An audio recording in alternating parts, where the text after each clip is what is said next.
নমস্কার বন্ধুরা, আমি অর্ণব।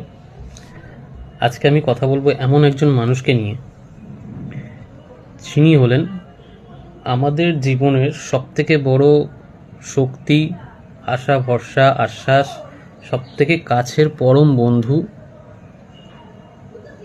তিনি হলেন আমাদের মা। হ্যাঁ, আজকে আমি কথা বলবো মাকে নিয়ে। পৃথিবীর সমস্ত মায়েদের নিয়ে আজকে আমি কথা বলবো। তো মা হলেন এমন একজন মানুষ,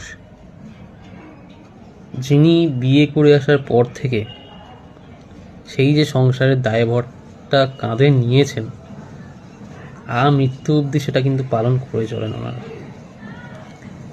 সকাল থেকে শুরু করে রাত অবধি বিনা পয়সায়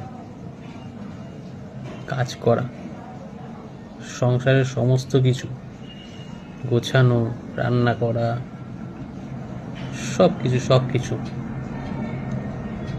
সেই যে তার জীবনের জার্নিটা শুরু হয়,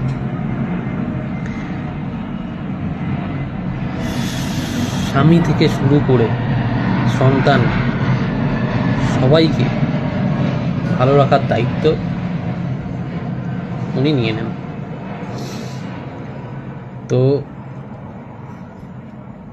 স্বামীর সকালবেলা রান্নাবান্না করে দেওয়া, একটা বাচ্চাকে মানুষ করা, তার পেছনে সারাক্ষণ পড়ে থাকা, খাইয়ে দেওয়া থেকে শুরু করে, চান করানো থেকে শুরু করে, পড়াশোনা শেখানো থেকে শুরু করে সব কিছু করেন উনি।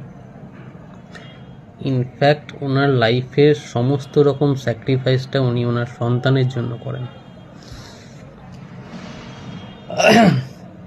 আজকে আমার মা নেই, তাই আমি বুঝি যে মা না থাকার যে কষ্টটা, সেটা আমি বুঝি। তো সমস্ত ভাই বোন, দাদা দিদিদের বলবো, বড়রা যদি ভুল হয়ে থাকে আমায় ক্ষমা করবেন, আর যদি ছোটরা ভুল হয়ে থাকে তোমরাও ক্ষমা করো আমায়।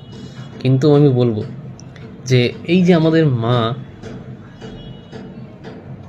মায়েরা কিন্তু অনেক ইনোসেন্ট হয়, কারণ শুধুমাত্র তারা সন্তান ছাড়া আর কিছু বোঝে না, সন্তান স্বামী ছাড়া আর কিছু বোঝে না ওরা।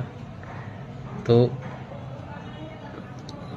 আমি একটাই কথা বলবো যে মাকে কষ্ট দিয়ে এমন কোনো কথা বলো না যাতে মা কাঁদে।